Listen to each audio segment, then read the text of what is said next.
A shave and a haircut might usually cost 2 bits, but here at this Barber, a good seat is free when you catch it on GSRC.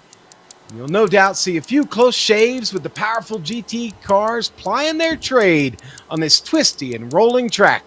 The question is, how close do these drivers dare to race each other? Passing is notoriously difficult here, and the opportunities to improve your position might be few and far between. We'll see who grids up in the ideal spots as we get ready to watch round 2 of the Precision Racing League's American iRacing Tuesday series, and you'll see it all live here on the Global SimRacing Channel. Hi, I'm Sean Ambrose, and with me in the booth is Taylor Burris. Behind the scenes directing tonight is actually Joe Peak. We put him behind the board there, and he's pushing and twisting the knobs for us tonight, and also using those cameras provided by Dougie Beard. Taylor, I know this is a newer track in the iRacing world, but I think it ought to become a classic. Tell us a little bit about Barber, please. Well, of course, and welcome everyone to Sweet Home Alabama's Barber Motorsports Park. Located in Leeds, Alabama, United States, this 2.3-mile or 16-turn track is by far one of a fan favorite for sports car racing and IndyCar fans alike. Of course, motor racing here has been starting since 2003. The tight and twisty corners and roller coaster-like feel of this track is a challenge for many, even the most veteran of drivers. To give you, the fan, to see what it is like to take on this Alabama roller coaster, let's hop on board for a GSRC lap guide. All right, we've got Taylor Burris in the GSRC 4 GT, so let's do a lap around Barber. Down into turn 1, the drop in elevation and rapid pace makes it pretty difficult to make a pass into here. Plus, you immediately switch directions to head through the Alabama roller coaster. Drivers will want to tend to take this as a double apexer, but also swing wide at the exit because you need every bit of track on your way through 4. The car gets super light here. Then, coming back to the right, you've got one of the few good passing opportunities under braking into Charlotte's Web. But the way the track falls away, it's very easy to outbrake yourself into this hairpin. Bleed back onto the power as the corner opens up on the exit, and then we've got another little stretch before Museum Corner. This is a wicked triple apex chicane that's totally blind on the way in and should be taken single file if you're smart. Pass attempts into here almost never go well. As you hit the bottom of the hill, you'll switch sides once more, and then you've got the swift S's along the back half of the course. Avoid taking too much of these curbs or else you risk unsettling the car. The switchbacks aren't done yet either because 12 and 13 are just as tricky. It's mainly the exit of 13 with that huge hump which tends to catch drivers out. You'll be begging for traction as you try to find the power, but you're also smacked in the face with the long arc of 14 and 15. It forces you to slow the car as it's turning all the way around down to that late apex. But you've got to hug the right side because you want to ensure you carry a ton of speed through the final corner onto the front stretch. Try not to understeer off, and hopefully you've now finished a lap around Barber.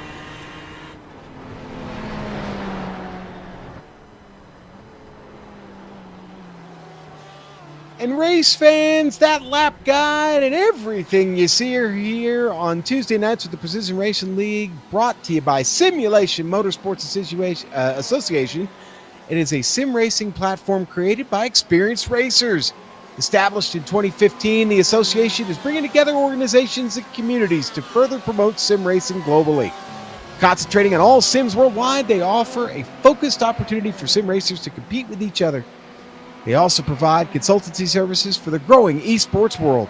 SIMMSA offers solutions for racing simulator requirements, custom-built simulator parts, complete customization and upgrading of existing simulators.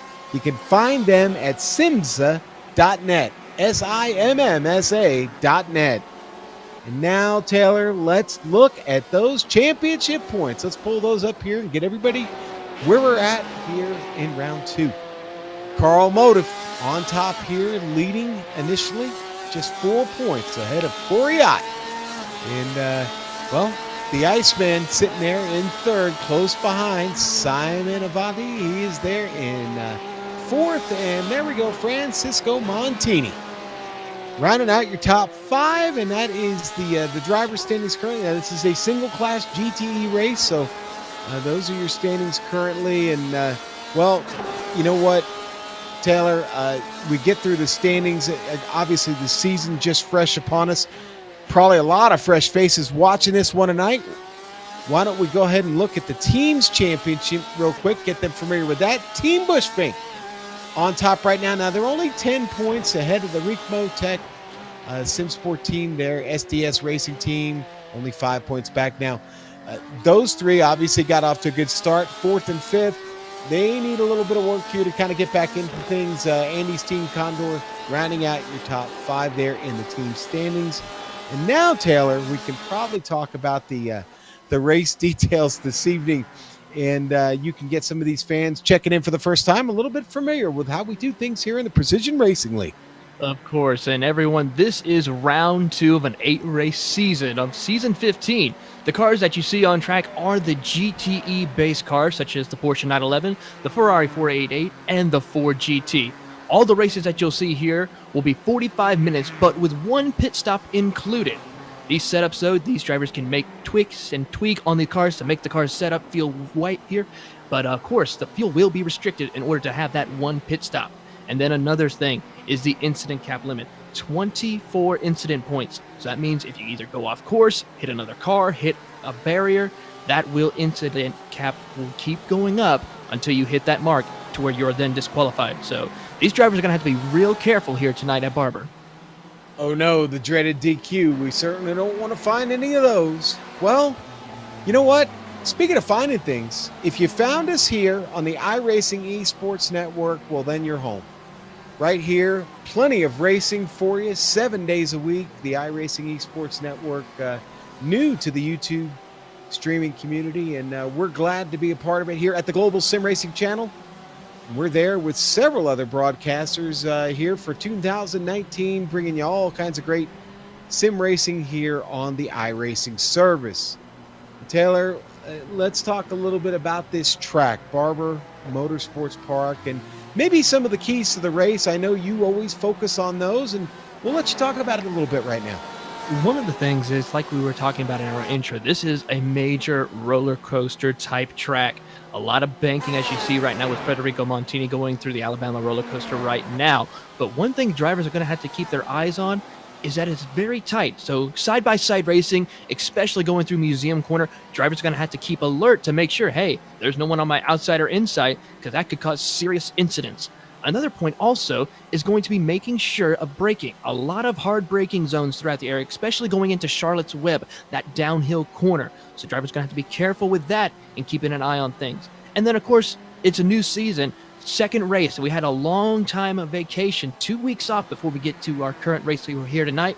So it's time to shake the dust off, shake that rust, get ready to go racing, and focus on trying to gain as many points as they can tonight.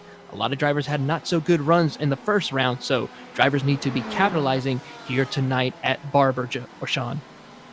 Yeah, I know. I'm still confused too. It's okay, Taylor. So we had some last-minute changes to the lineup, and Joe, as I said in the intro, is stepped behind the camera tonight and will be directing, and I'm sitting in his place here. But listen, this a tricky course. Really, some pretty good danger spots. We talk about just right off the start-finish line, getting down into turn 1. That left-hander, a bit of a trick, and look for everybody to get stacked up there. Then you head over to turn 4, Museum Corner, turns 10 and 11, turns 12 and 13. There's really danger all around this track if you're not careful. And, well, side-by-side racing can be really tough here, even pulling off a pass. So looking at qualifying right now, really that's your best bet here is to start off with a good qualifying effort. We've got only 3 minutes left, and it's Eisler at the top right now. Corey Ott sitting there in second in his Ferrari. And you got to go all the way back to third to find Modoff in the first Porsche there in the top 5. Yeah, but keep your eye on Carl Modoff. He is on a little bit of a high right now. Of course, he finished second in the points championship last season, but did pick up the win at the season opener at Imola. So he is, like we were discussing in the points, our current points leader. He's got momentum on his side even after that 2 weeks vacation. Keep an eye on him tonight. He will definitely give the 2 Bushfink drivers of Eisler and Ott a run for their money tonight. And don't forget about Valenzuela. Really good effort right now here tonight. Currently in the 6th position in qualifying. Just said it. So that is a phenomenal lap time. Not bad at all. We got to talk about the Montini brothers, Federico and Francisco. Right now, Federico has the edge, sitting in P4, and Francisco P11, just outside the top 10. Taylor, I want to start inside this top 10 tonight, honestly. Ooh, look at that. Carl Modov just jumps up the board, and he goes to P2, dropping Koriat down to P3. Yeah, give it a little time. We still have about a minute 50 left on the clock. If he can get to the line, I'm pretty sure he may give Christian Eisler a run for his money in the times. Well, Eisler's brought the car back out on track. I think he's just getting some practice in, honestly. It's only 2 1,000ths of a second that separate him and Carl Modov at the moment. Modov out there taking another stab at it. Will we see the pole position topple here? I don't know. It right now is the battle of the Porsche and the Ferrari. Ooh, and Francisco Montini comes up the board out of that P11 spot up to P5. That's a good run for him, Taylor. Yes, indeed. The Montini brothers are going to be, looks like, starting side by side almost, or at least nose to tail when we go to start this race. So definitely keep an eye on these two. Koriat going a little off course right now, but here he comes Carl Modov. He's coming out of the final corner down the front straightaway. Let's see what his time is as he crosses the line. And 18:43, he does not improve, and he still has a chance to maybe get one more lap. We still have about 40 seconds left on the clock. Yeah, I guess he's going to get one more run at it here. And I think, is Eisler going to have time? I think Eisler's going to have time to defend, maybe put a better time up. He's going to try by the looks of it. He just now went through Charlotte's Web and making the run towards Museum. Let's see if there's any other drivers on track who might be able to set a time.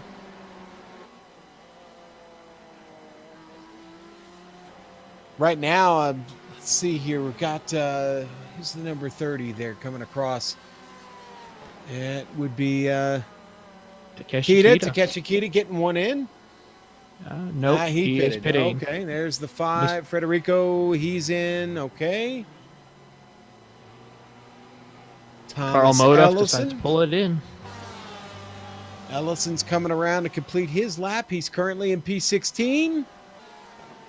Picks it up. And that takes it to P13. Good job by Thomas. Yeah, here very comes good Eisler job. one last time here. Oh, he decided to pit. There we go. Koriat's coming through. Here comes the Ferrari now. And what do we got? Oh, Koriat goes to the pole. Wow. 118.289. Very impressive. Justin Hall decides to take it into pits. Comes Jerome. His last lap here. His Ford GT. That's a good effort there. D jumps to P13. That's a good one for him. And I think that's about it. Let's see here. Tracking anybody now? 30 seconds left.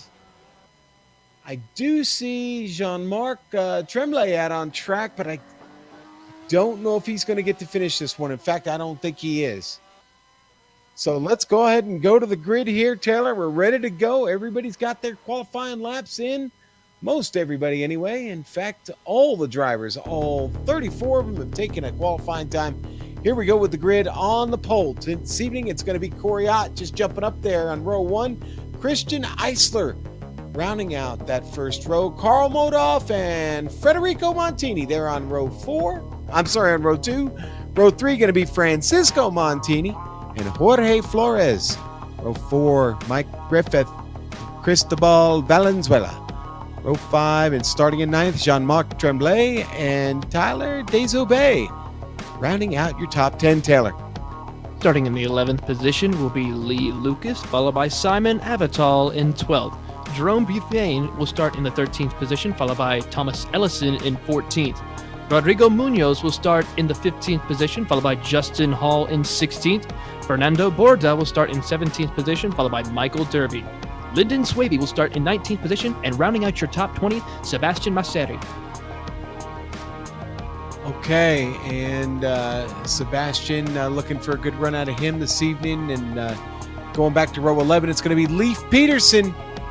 Corey Clark starting 22nd, row 12. Takeshi Kita. Elijah Bautista starting 24th tonight. In row 13, it's going to be the number 180 of Carl Schwing. And Danny Duchesne going to start 26th tonight in his number 27 for GTE. Row 14 going to be Aaron Thacker starting 27. James LeBlanc 28th tonight in the 007. Row 15, Kieran Andrew and Hugo Galaz starting 30th. I'll take the last few here. We've got 31st going to Lucio Vargas and Joey Trungate in 32nd. Row 17 going to be Karsten Quint, and Nicholas Schmeg is going to start 34th tonight in the number 13th. Nick, of course, a GSRC commentator, and we wish him well. No commentator's curse for him tonight. Certainly that is our hope as we get ready. The grid all setting in, everybody getting ready to fire them up. The pace car, the roof pace car, waiting patiently for every driver to get here. Taylor, you got a pick tonight? You got a favorite? Ooh, this is a tough one. I'm going to have to really go. I mean, I love Carl Modoff. He is definitely one to keep an eye on. But you know what? The Iceman deserves to get another shot at this championship. He's been denied several times. I think it's his turn to take the win tonight and make the run for that championship. All right. Well, you know, boy, I like the speed out of this Corey Ott fella. Boy, he's going to be hard to beat from the pole. But you know what? You got to run all of these laps. And, well, we'll see if he can hang on. You know, honestly, I like the Montini brothers. One of them. Can I just say Montini? And is that fair? Can we do that, Taylor? Yeah. Can I just say Montini? All right, Monty. Someone named Montini will win this race, in my humble opinion. So I don't know if that's an expert opinion, but it's my opinion. So there we go. All right, everybody rolling, ready to go here. Behind the pace car, Eisler settled in. Corey Ott settled in. HJ Motorsports, all their Ferraris and Fords back there, ready to go. Yeah, I'm quite surprised about fan favorite Mr. Consistency, Aaron Thacker, starting way in the back, outside the top 25. Let's see if he can get his way back up. And then also we got to keep an eye on another fan favorite, Mr. Where Did He Come From, Takeshi Kita. He's going to be working his way back up through the field tonight. So this will be some fun drivers to watch here at Barber. And then, of course, Autobahn driver Leif Peterson. He's going to be doing a great job here tonight as well. And then fly all the way over from Silverstone to get to the Barber race here tonight. Well, Bushfink got this front row locked out. And it's going to be up to Corey Ott and Christian Eiser to get this race started off accordingly. We'll see if these teammates will play nice heading down into turn one. Modoff, Montini on that second row. Federico Montini, his brother Francisco just there behind him. Taylor, the roof coming around, getting ready to peel off here. I think the pace car driver might have had a cocktail this evening. But here we go. Corey Ott, ready to go. Waiting for that green flag. We're mean green and underway. Here we go in the Precision Racing League GTE Tuesday night. Corey Ott with a great start. Modoff. Three wide in turn one. We got an issue between Jorge Flores as well as one of the Montini brothers. Trying to figure out which one it was, but it was 3 wide into turn one. Something you definitely do not do. That was just quite interesting. It looked like Mike Griff decided to take Jorge Flores and one of the Montini brothers 3 wide. I believe it was Francisco. Well, we will indeed get back to that at some point later on, but right now the battle up front gone line and stern. Corey Ott leading everybody. Modoff off that start does a great job of getting by Eiser. Federico Montini hanging down fourth. Mike Griffith already up 2 spots, and Jean-Marc Tremblay, another driver, up several spots, up 3. That's your top 6 here, and the front of the field kind of starting to spread out, and like I said, take it in a line here, Taylor. Everybody behind still fighting, though. I'm seeing some good battle at the mid-pack right now.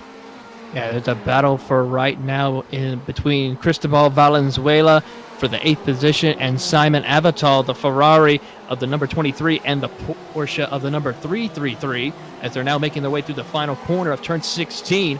Looks like Cristobal was able to pull away as Eisler had a problem. What would happen the there? Iceman. Wow, the Iceman with big trouble. In fact, that car is hurt. And he's letting a lot of traffic get by. Dropped all the way down the field. We've got a replay of it here. And you know what, Taylor? It looks like he just gets a little bit of the grass coming off that turn. He gets a little wide. He's going to drop that right rear off, and that gets him around. Yeah, unfortunate. Wow.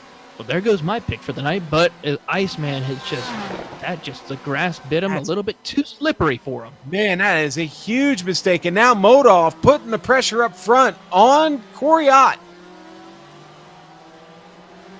Wow, everybody in this field all of a sudden feeling a sigh of relief as the Iceman is in trouble. And I think we had a problem with Peterson just a moment ago. I'm not sure. Trying to pick that up here. And he went a little bit offline. This was going into the museum corner, just overshot the last section of it, winning into the grass, unable to continue on, but still a lot of time and a lot of positions lost. Yeah, and behind him, Rodrigo Munoz just had a moment which Aaron Thacker had to react to, and it's kind of slowed Thacker down just a little bit. Thacker was making a charge, and Munoz, on the other hand, has dropped back 6 spots already. So Munoz struggling early here. Now Bautista's got a problem. In fact, he's got a big problem here on the front straight. And I got to be honest, it looks a little familiar there, Taylor. Yeah, Bautista was going through the final corners, and it looks like same thing as Christian Eisler. Just flipped the grass a little bit too much and just lost control of the car. That's just something you have a very difficult time with. You got to keep an eye on that. Otherwise, he was able to save it, though, compared to Christian Eisler. Yep, same play, different driver, unfortunately. And now we've got the field spread out.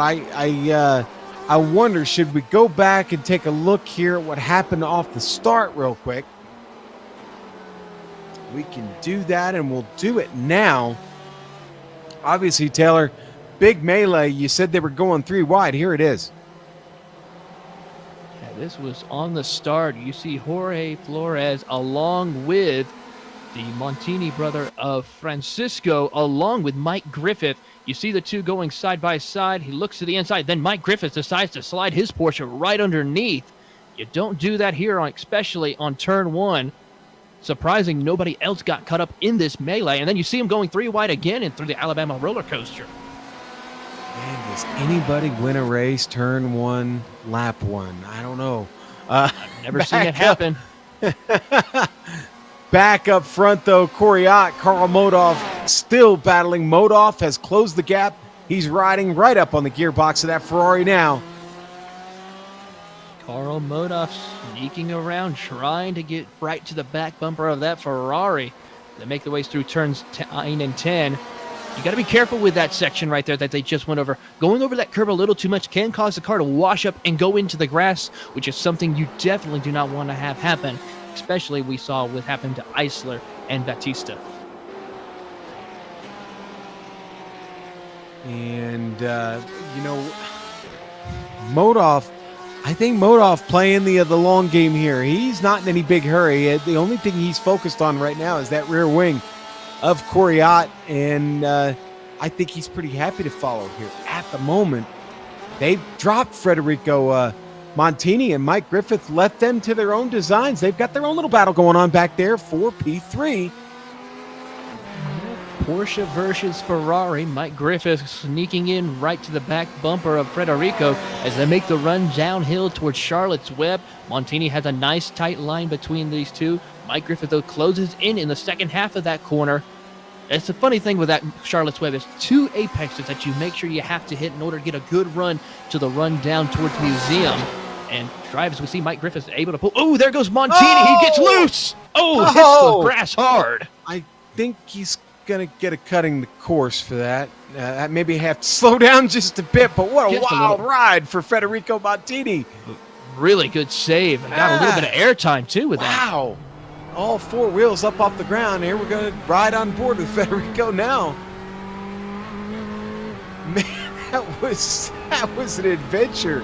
I'm shocked he was able to keep the car going, though. I mean, all he did was give up a little bit of position to Griffith, but here he goes with the wild slide and ride down through the grass.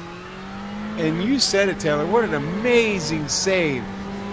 All I got to say is I would hate to see if he had a motion rig, because that jolt right there probably would hurt a little bit. Yeah, and unfortunately, that wild ride did pick up quite a bit of damage on the car. I'm afraid it's going to hurt his pace. I mean, he's still holding on to Griffith, but here comes Jorge Flores, who is starting to get a run at him. And again, I'm afraid Federico's top speed going to be hurt by this damage that he's got all up and down the left side of the car.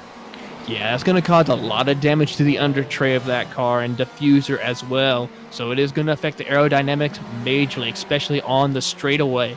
I tell you what, though, there's quite a battle going on right now for P8. We see about 1, 2, 3, 4, 5, 6, 7, 8 cars at least lined up nose to tail as they make the run down towards Museum Corner. The current leader of that is Cristobal Valenzuela in that 333 car.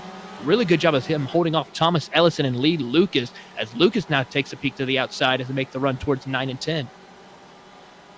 Yeah, that's about a 10-car train right there, and you go all the way back from from Cristobal Valenzuela all the way back to Takeshi Kita almost. I mean, that is a giant group of cars that have all managed to keep each other at arm's length, and great race in there.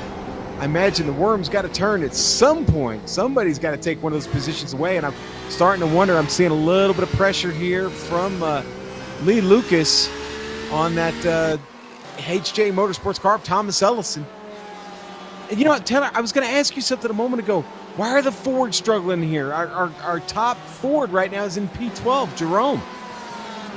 It has to be something with the setup. This is, though, a tight, twisty track. These Fords are a little bit known for their better with the straight line speed compared to, like, with a Ferrari. You will most likely see a Porsche, as we see it right in front. Tyler Dezube having a look underneath Lucas. Oh, our leader in trouble. Corey just gets run into by Carl Modoff.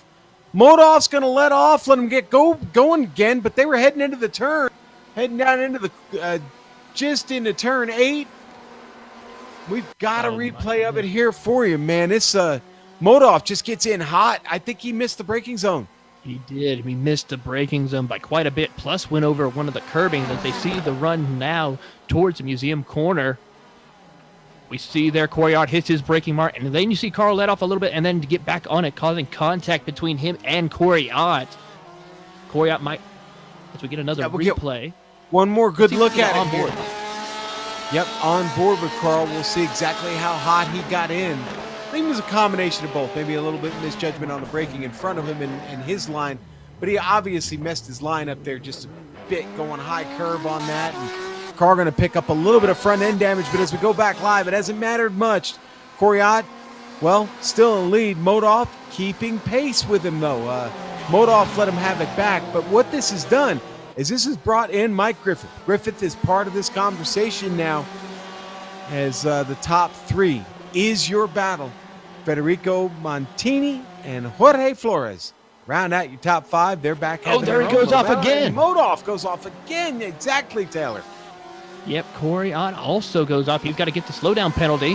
That's going to maybe lose him to 3rd position, maybe, because here comes Mike Griffith through the 9 and 10 chicane. He's able to hold him off surprisingly. I got to give credit to Corey on that. So Modoff finally gets the spot after making his own mistake, and Corey makes a small one in there and has to pay for it. So let's see how Corey does in the role of the chaser. Let's see what Modoff can do now that he's got the lead and clean air in front of him. In fact, not seeing any traffic yet.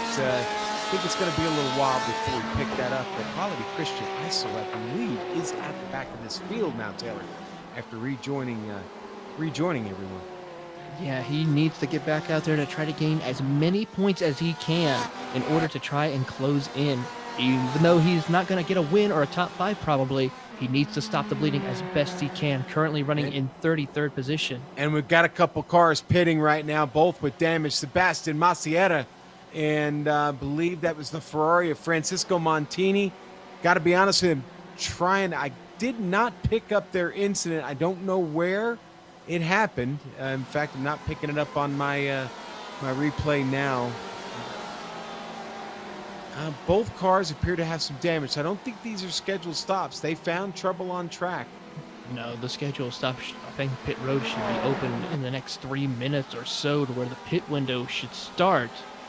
As we see right there, there's Christian Eisler. Completely nose is torn off complete, and the hood as well, so it's a real surprise he's still out there on track, though. He was able to gain a couple of spots, though, when those two decided to come down pit road.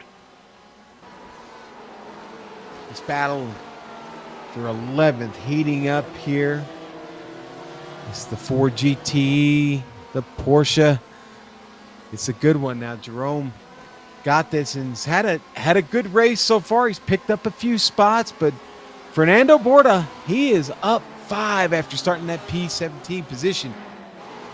Yeah, Borda looking solid here early. Yeah, he has a real good run. He gets a great run out of the Alabama roller coaster. Might be able to close in as they make the run down towards Charlotte's Web. It looks like Jerome was able to get a pull away just a little bit right in front of them. Oh, as we see Jerome get a little bit loose. Lucas goes a little bit offline as well. Right in front of them, there was a nice battle between Ellison and Valenzuela. That's the battle for P8. Both of those drivers are closing in as well to make the run down towards Museum Corner. And it still looks like Ellison might be able to hold him off for a little bit. A couple of car lengths ahead. You know, this is a home track for Porsche, Taylor. This, of course, the home of the Porsche driving experience here at Barber Motorsports Park. Got a couple friends that have done that a few times. Very popular destination point here in Alabama, along with another place, little place called Talladega. Really small place, just a blip on the map. It is, just a small place. But I also remember hearing about this is where they did the Porsche driving racing school as well for the junior drivers, and it's quite an experience to listen and watch those guys. Lyndon Swaby, I think he may be one of our first ones here coming in. Lyndon, that car looks fine. This is going to be a scheduled pit stop for Swaby as he rolls down the pit lane in his Kinetic Racing Porsche. In the box. Taylor, we're going to mess with tires today. We're just going to get our fuel and go. Just going to be getting our fuel and go. No issue at all for the Canadian. Of course, he has the Jamaican flag on there as well, so got to give... I really love how they do that with Kinetic, where they have the flags on each of their drivers to go back to where they go as far as their home state or home country. So we have a battle for P15 going on right now. It's Kita. There's our friend Takeshi Kita trying to hold off this charge by Corey Clark. Clark's up 6 positions in his Porsche. A very colorful car there by Corey Clark, the Georgian. That's not the country of Georgia, but the state of Georgia here in the United States. Is Georgia still a country, or is that a city? I can't remember now. Jeez. Well, it's a country. Yeah, it's that whole breakup of the Soviet Union still messes with me, man. Yeah, we got another car pitting now. There goes Justin Hall. HJ Motorsports starting to kind of play out their plan a little bit here as he takes his Ford GTE down the pit lane. Yeah, Justin Hall is another one of those drivers who runs top 15, top 12 for the majority of the races. Does a real good job for the Florida native coming down to make his first stop and only stop for the race. Another driver coming off pit road as we have a battle for P9 going on right now. Yes, sir. And Cristobal Valenzuela, he's trying to hold off Corey Clark. Then we talked about, he's trying to hold off Lee Lucas. I'm missing up on my timing and scoring here, but Lee has got him in his sights as his Porsche on Porsche battle. Lee getting hard on those brakes. He may try a crossover move on the inside. Cristobal smoking him. Cristobal blocks him off there, gets back into the driving line, hit that curb really hard, but keeps the car settled and in line. Lee not able to get the run at him there. Oh, he might get it, though, here as they make the run uphill. He's going to look to the inside. none. And Jerome's looking on as well, wondering, see who's going to make that major mistake for him to capitalize. As right behind him, Fernando Borda gets late on the brakes to get to his back bumper of that Ford GT. Michael Derby in. So the dominoes definitely starting to fall, but not for any of our leaders at the moment. We're going to go back to that Kita battle, man. I'm sorry, Valenzuela. Trying to hold off Lee Lucas. I don't mean to jump everybody around, but Lee Lucas almost just ran Valenzuela over. It was to avoid contact. Ooh, it's both of them. Yeah, both of them just smoking him there down in the turn. Yeah, that corner is such a hard braking zone, Charlotte's Web. And then, of course, you have to turn it multiple times in order just to make the corner. And, of course, here's another hard braking zone, the museum corner. It looks like Lucas is going to try to undercut again, maybe, as we see Valenzuela gets a little bit loose, gets the car squirrely, but is able to get back into the racing line through the chicanes of 9 and 10. And he's going to try to poke his nose, but he just cannot find a way to make that pass work.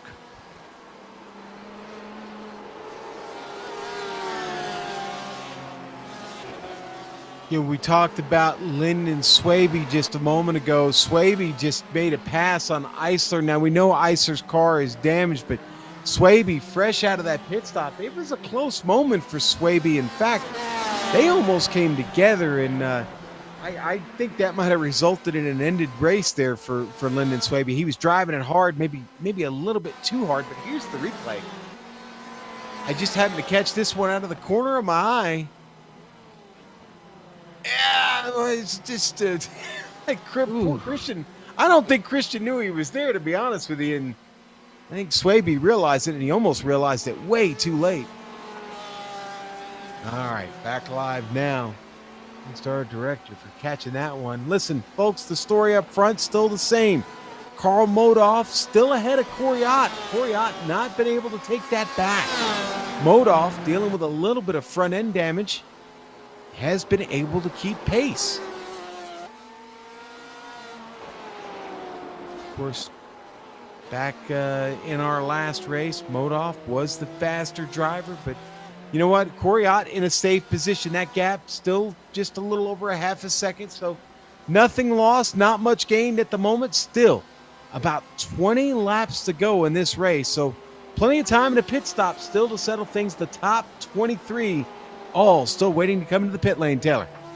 Yeah, we're waiting for our front runners right now. The times between these two is very close indeed. Modoff ran a 19:23 compared to Corey Ott's 19:25. So these two drivers are fairly evenly matched as they make the run down. Ooh, we see Corey Ott get a little bit loose through there as the car starts to slide through Charlotte's Web. You know, the funny thing is I think it was kind of, pardon the phrase, but monkey see, monkey do, because Modoff was a little loose off too, but he recovered from it, able to get the wheels contact back in Charlotte's Web. Lee Lucas and Jerome Briffier as well make contact. Oh, yeah. Both of them in the grass. Yeah, and you know, it looked like for a moment they were going to get it straightened out, but then they both wind up off in the grass there, like you said. Jerome Barthum, unfortunately, well, I think he might have just put that car in a little bit too hot where it shouldn't have been. And then we get a little bit of contact. You know, it could have been much, much worse here. I think both are going to recover from this and survive okay. Well, a little bit of damage on the right side of Jerome's car, a little bit of left side damage on Lee's car, but I think they'll recover and still look for a chance and a good result. We'll go on board with Fernando Borda. He got a good look at it, Taylor. Yes, indeed, he did. As he looks on and sees the two make contact, he just sneaks through the inside and says, "Thank you all very much. I will continue on." And Borda goes on unscathed.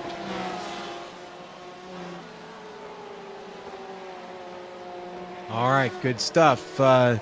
P5 heating up just a little bit. Jean-Marc Tremblay is, boy, I'll tell you what, driver of the Canadians had a decent race, and he's pressuring Flores just a bit here. In fact, their time's very, very close, only separated by 0.3 of a second on that last lap. Yeah, both of these two are teammates running right now as they make the run downhill through Museum Corner. It looked like Flores made a better exit off the corner. seeing Flores the last time before this season started was at Canadian Tire Motorsports Park, and he was just an absolute rocket until he ran into some issues with lap traffic, causing him to be taken out of the race when he was leading. So seeing him back here with the Taylor, one of the things I've always had trouble understanding is the multi-manufacturer team. Yeah. How do you share data? You don't. So I guess what you need is multiple drivers for each manufacturer, so somebody can share the data along the way. It is. I mean, look at teams like HJ Motorsports. They have a Porsche, 2 Fords, and a couple of Ferraris. So talk about a wide variety of different cars. The battle for the lead's back on.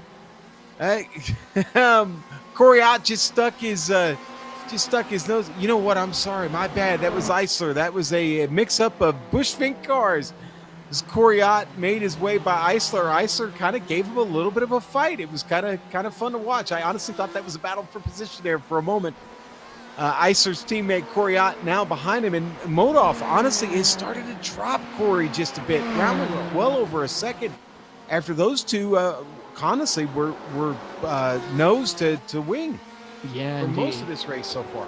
Yes, indeed. I mean, the only way that we could have seen maybe to help Corey out a little bit was when Eisler was holding Modoff just a little bit. And Sean, another way to tell them apart: one has a nose, one does not. As we see them come out of turn 16. This is true. Yeah. Maybe I won't fly as high in my blimp next time and get a better shot at that nose. But yeah, that's a distinct difference between the two.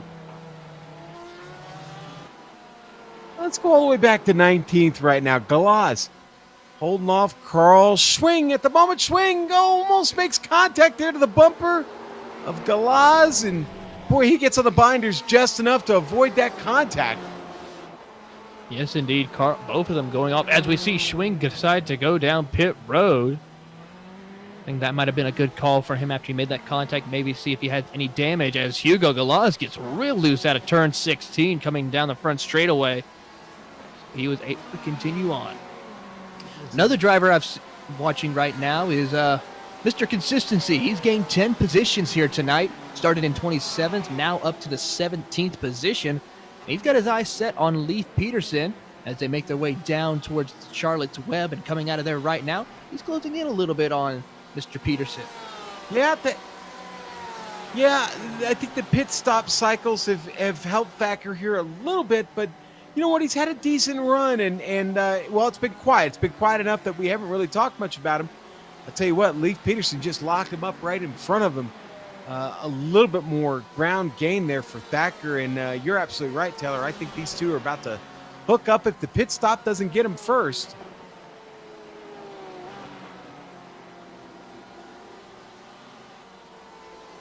Battle for P10 starting to heat up a little bit right now. Fernando Borda and Takeshi Kita are starting to go back at it again, along with Corey Clark. Corey Clark getting on the back bumper of Kita. He's going to look to the outside of Kita through the Alabama roller coaster towards the run uphill, back downhill to Charlotte's Web as Fernando Borda tries to find a way to get by Cristobal Valenzuela. These four drivers has not been away from each other the entire race, and of course right in front of them all is still Thomas Ellison, who's been kind of watching all four of these Porsches right behind him all night. Yeah, right, exactly. It's the Ford GTE or I'm sorry, no, is he in a Ferrari? He is in a Ferrari. My bad, Ellison in that Ferrari, leading these four Porsches who look pretty hungry to try and take them over, but their own battle right now has got them slowed down. So right now, Ellison, like you said, that big smile on the New York driver's face as he approaches now just under 20 minutes to go in this one. And right behind these four Porsches is another Ferrari. This is the Raleigh, North Carolina native, Tyler DeZube. He's closing in on the back of these four Porsches as they now make their way past the pit road entry. None of them decide to come down at the moment, but Tyler's doing a real good job in that Fluffy Kitty Ninjas Ferrari. Gotta say, that's one of the most interesting and most fun names I've ever seen in sim racing. But still, as they make the run down towards turn one, he is closing little bit by little bit on the four Porsche parade. I think the dominoes will fall when Modoff and Ott make their way in. Start to wonder if both are on the same strategy here, or if we'll see Ott maybe try and keep that car out a little bit longer. I mean, they still have clean air in front of them.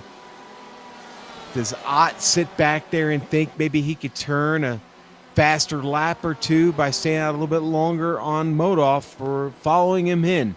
Is the strategy to go with? We'll find out soon, really soon, because time winding down, so are the laps, so is the fuel on these cars, Taylor. Yes, indeed. But Carl Modoff has a little bit of an advantage. He had the pleasure of battling with one of the best fuel savers I've ever seen in motor racing on iRacing, Jesper Jurlicka. So I'm pretty sure Carl Modoff studied a little bit of what Jesper was able to do and might take a little bit of a play out of that playbook in order to see if he could try to hold on to that lead. Yeah, let's go back to the battle for P10. Really, really heating up at the moment.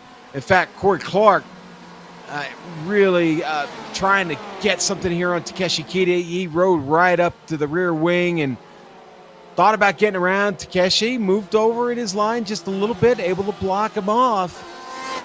I think this is the part of the battle that we probably need to focus on. It's still good up in front of him with Broaden and Valenzuela still slugging it out, but Kita is really having to play good defense. Oh, trouble for Borda.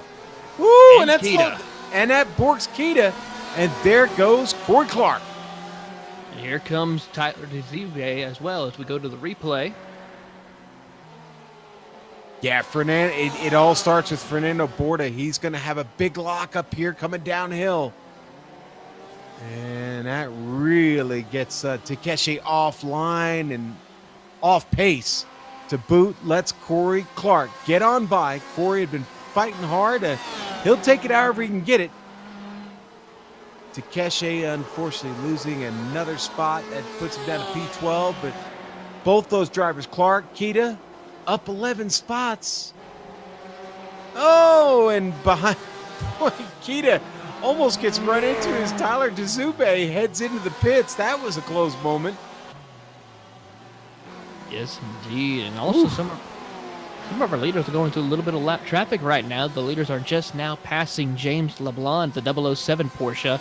They're just making the run down towards Museum Corner, as well as lapping Hugo Galaz as well. So a couple of cars are going to be lapped down before this is all said and done. But of course, these leaders have to pit, so they'll be back on the lead lap here momentarily. Leif Peterson just hits his box. Texas driver gets that Porsche in. Coming out, DeZube.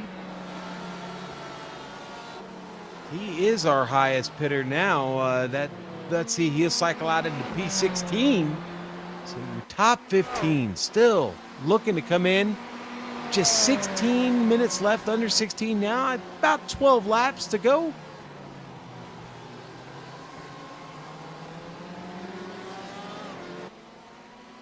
We haven't talked about our leaders much here lately. It is still Modoff.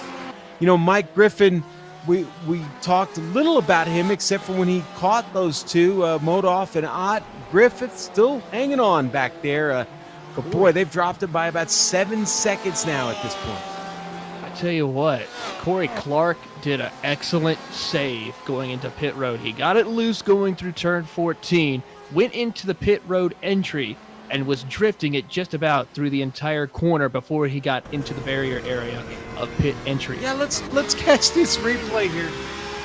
He was really, really slow before that getting in. I'm wondering, oh, you know what? He had trouble on track. Yeah,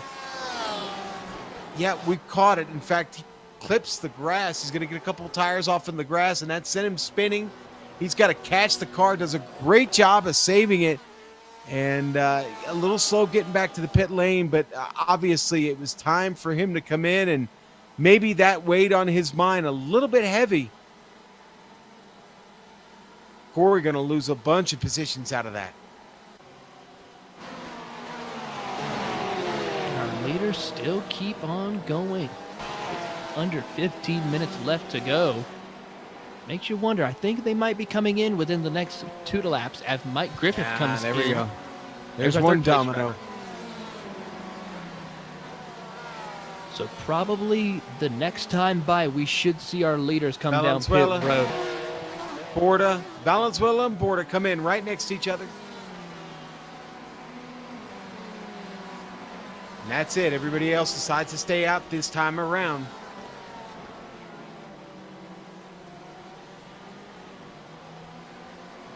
We'll take a look at Montini here, see if maybe he responds to Griffith coming in. Federico Montini sitting in P3 now. Francisco's, now he's had a little bit less luck than Federico's had. He's back at P19 right now after his pit stop. Federico holding off Jorge Flores. Flores done a good job of keeping that Ferrari clean. Corey Ott's coming in. Corey Ott decided to come from second place as we see Karl Modov continue on. He's going to try to do one more lap at least. So Flores this is gonna be a came little bit in. interesting. And there's Corey Ott. Also, Jean-Marc Tremblay as well comes down pit road. Simon Avital continues on, so that makes Mike Griffith currently your highest pitter. That's a long stop for Mike Griffith. Wonder if he had some damage to deal with on that car. Although I'm looking at it, I think that was a speeding penalty. It looks to be about 15 seconds longer than everybody else. That is Man, we something- have got a log jam here on track, though. It's right now it's kind of back of the pack, but Danny Duchesne has got Carl Schwing right behind him. They almost just made contact. They were 3 wide with Karl Modov. Remember, folks, Karl Modov currently our leader. Still needing to stop, and boy, that was a tense moment there. Modov was in the middle of all that. He's kind of just riding behind, and there he goes. Modov has said, "I've had enough of that. My friend's windshield is clean now. I'm heading into the box." All right, this is the moment to see what happens. Can we see Corey Ott get back to the bumper of Karl Modov when he completes this stop? We'll have to keep an eye on the track and the relatives to see how close he gets to him. Karl's still getting to his pit box. He just now enters his box. Oh no, Corey Ott with trouble. Corey Ott with trouble coming out of turn 15. Coming into the pits, he slides it in. Wow. Modov is out clean. Now this is something different. Let's take a look. Ooh.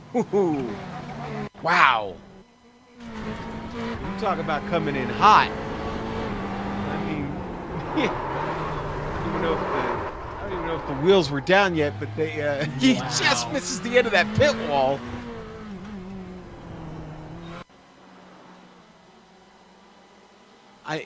Maybe just fractions of an inch. He misses the end of the pit lane. He was off the grass just before that. There, yeah. As Look at that. Wow. oh my Just goodness! drifts it in with I give style, that baby. yeah, that would be a 10 in any drifting competition. So I would say that was some excellent driving right there by Corey Ott. He's down to P6. Yeah, that was his second stop. He's down to P6 now. And here comes Federico Montini, the leader in with 10 minutes to go. I think Modov's going to take care of that and go back to the lead. Going to catch Federico in the pit. Federico still rolling to his box. Modov going to go by. And Jorge Flores trying to go to second. We'll see if he can catch Federico Montini, who's down and away. Flores coming across the start-finish line now. Federico Montini up to speed. And he's going to hold on to it. Federico Montini, P2. This is going to be quite the battle to watch if Jorge Flores can catch up to the back bumper of Montini as they make the run down towards Charlotte's Web. Montini has multiple car lanes over Jorge Flores, but Jorge gets late into the brake zone of Charlotte's Web. Makes a nice smooth line through there and now makes the run down towards the museum corner. It is still going to be Montini holding on to second place. And, of course, Karl Modov has a large lead over these two right now.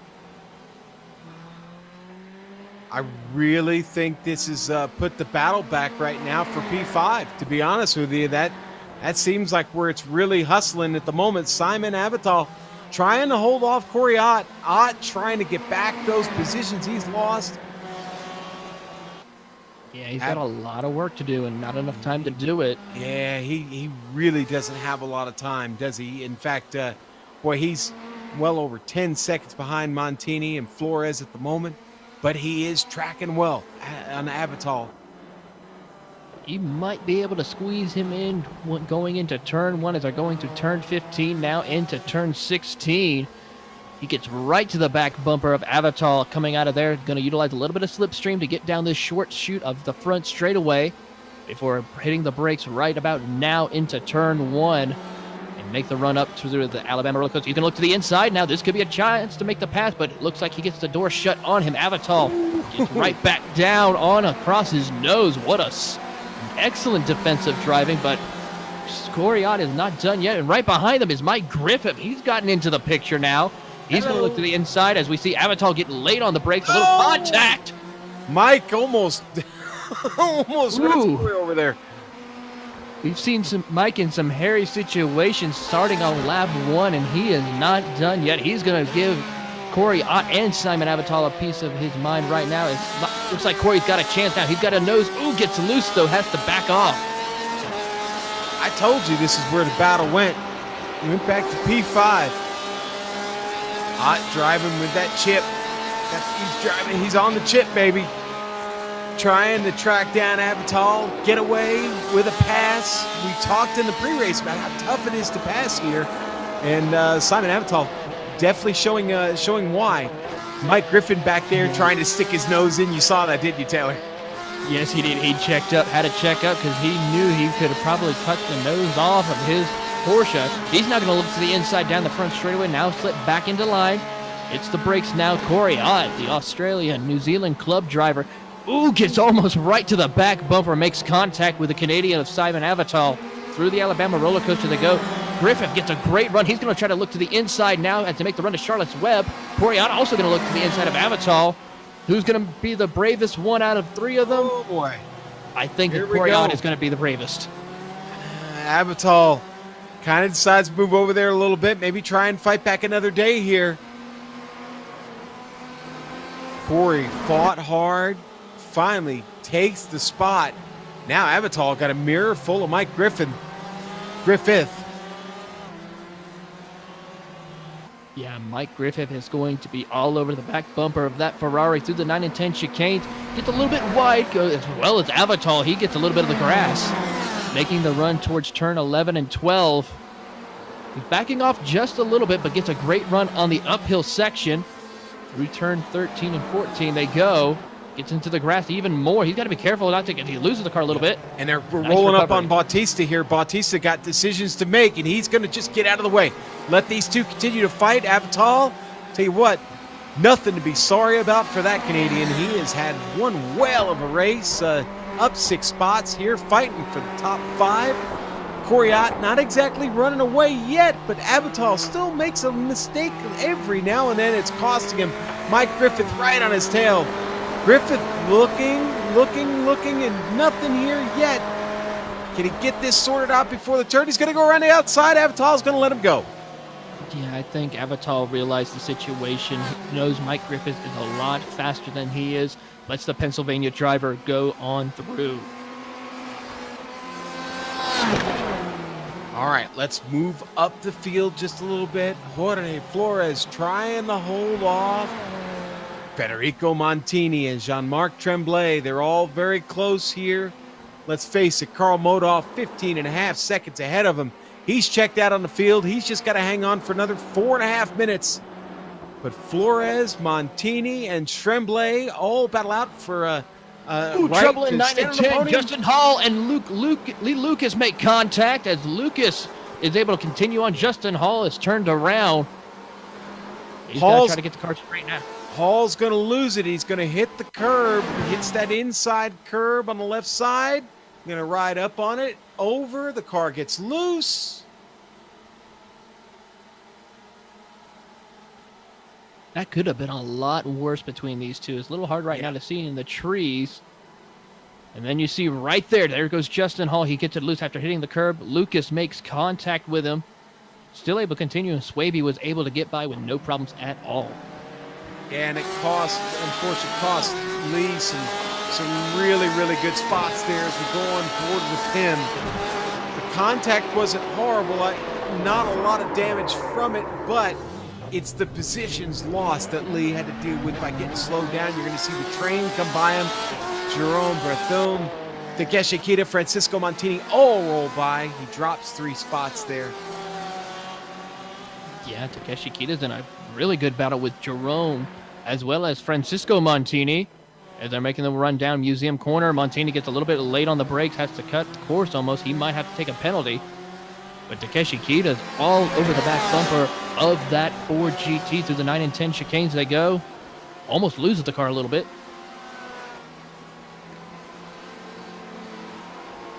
Takeshi Kita, he's been in the middle of a battle all night, it seems like.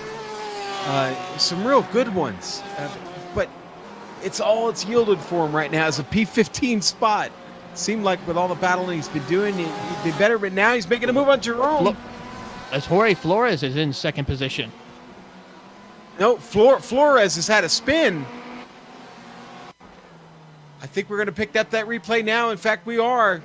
Flores, like many others this evening, going to have a little bit of trouble finding some of the grass, some of the curb. The car gets around into the Armco barrier. Minimal damage. He doesn't hit it hard. He kisses it. Able to get the car back out on track and back underway. On board with him here.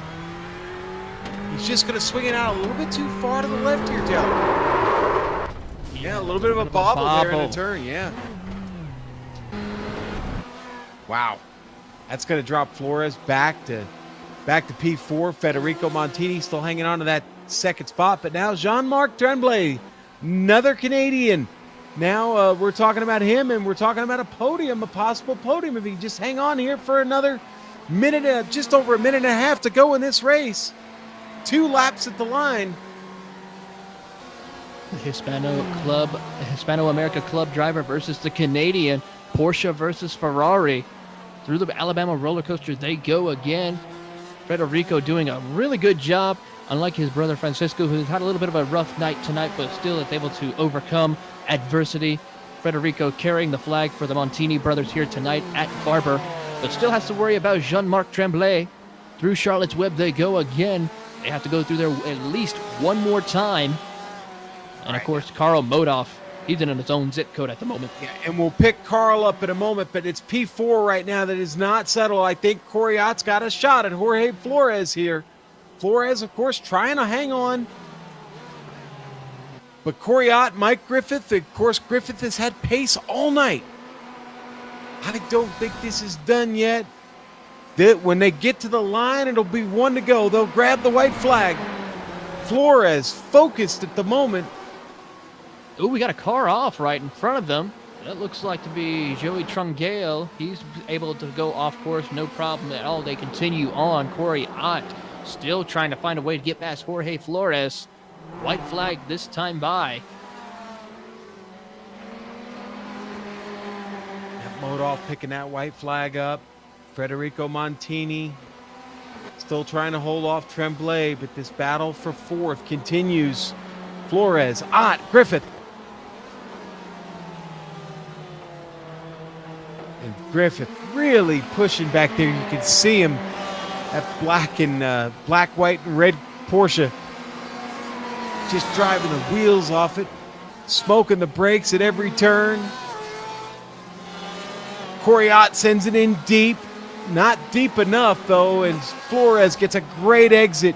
Able to get on it. Modoff with less than a half a lap to go. Coming out of turn 14. Carl Modoff, I'll tell you what, he had a fight on his hands for a while. But boy, that went away. He passes the pit stop. 18 seconds ahead, comes out of the final turn, down the front straight, across the start-finish line. Carl Modoff, your winner here in round 2 at Barber Motorsports Park. Federico Montini, another great run for him. And he is going to try to keep Jean-Marc Tremblay in the mirror. Final turn, back onto the straightaway, and yes, Federico Montini is going to get that P2 finish, and Jean-Marc Tremblay will beat your podium, Taylor. Yes, indeed, and the battle between Jorge Flores, Corey Ott, and Mike Griffith finish out as we see Corey Ott break the car and spin it out a little bit out of turn 1, but still was able to hold on. Simon Avital coming home in the 7th position, along with Thomas Ellison as well, coming across the line. Really great race here, Sean. Man, can't wait to see what happens. Well, it was a good one here at Barber Motorsports Park. Round 2 in the books. Drivers getting ready to interview with us here at GSRC, but for just a moment, we're going to step away, take a quick break. We'll be right back with the final results and those aforementioned driver interviews. See you in a moment.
coming for a splash.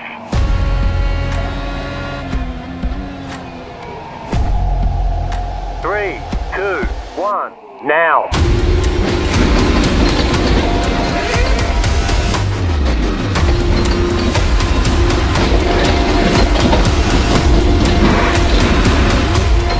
All clear, punch it.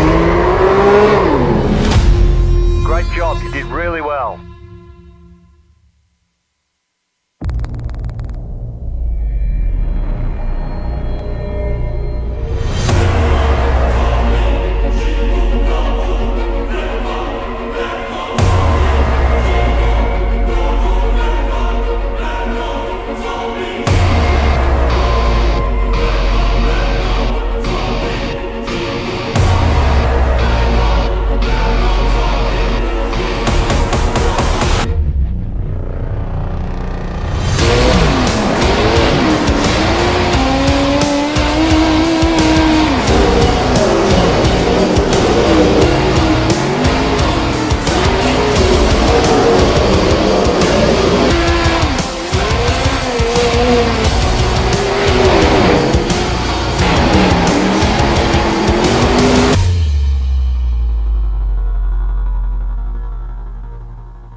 we're back here at Barber Motorsports Park, the Precision Racing League Tuesday night series, the GTEs.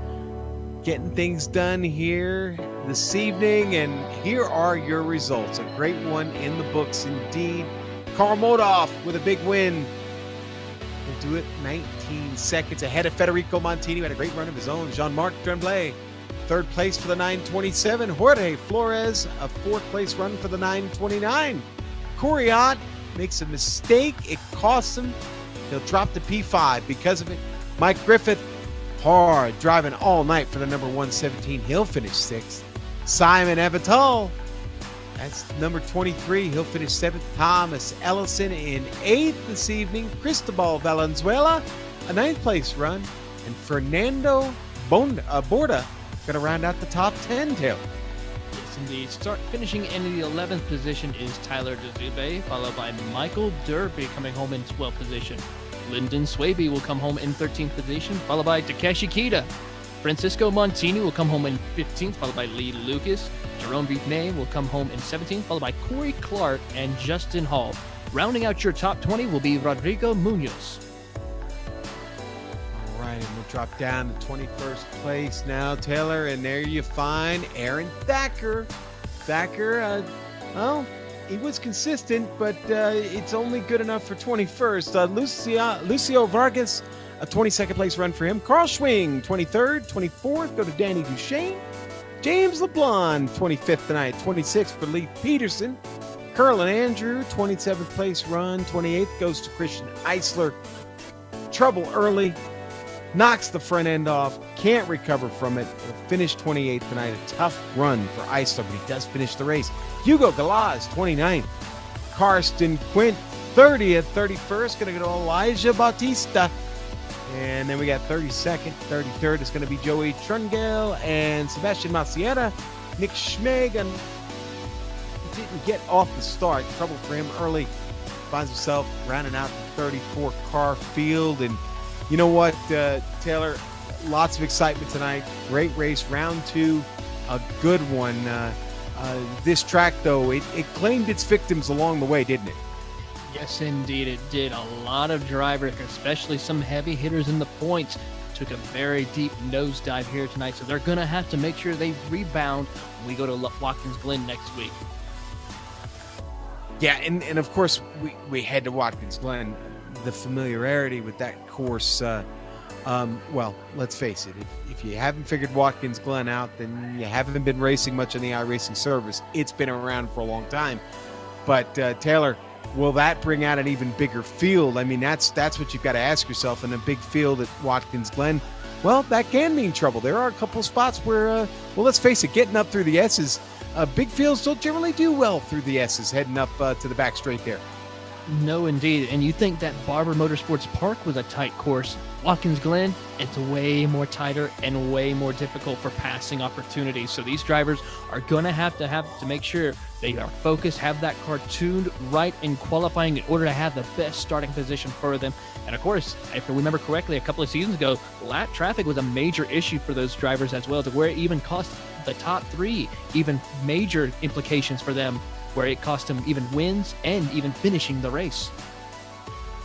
Well, Taylor, we certainly want to thank our friends at the iRacing eSports Network for this great partnership between them and the Global SimRacing Channel and many other broadcasters here on IESN. And folks, listen, if you want to get up at about 5:45 in the morning Eastern Standard Time, you can do that in the morning. Get up early, maybe while you're getting ready for work. Flip on YouTube here on the iRacing eSports Network. You can catch the West End Mazda Australian Online Supercars and the Supercar Championship, brought to us by our friends over at SimSpeed TV.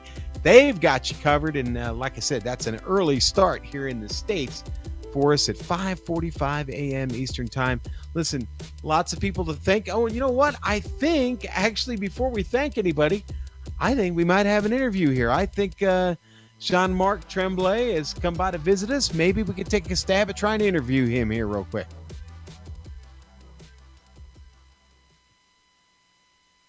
All right, and we've caught up with Jean-Marc Tremblay, our third-place finisher. Jean, have you got us? Hi guys. Yeah, I was a bit lucky. Just like the DGFX race this weekend, seems like I was able to capitalize on other guys' misfortune. Hey, but you'll take it though, man. That was a great run. It was a solid. This is a tough track. Talk to some of the fans out there about how tough this track is. What are the real challenges here? Pretty much everywhere. And especially that this is my first race on this track, so I'm pretty happy with the result.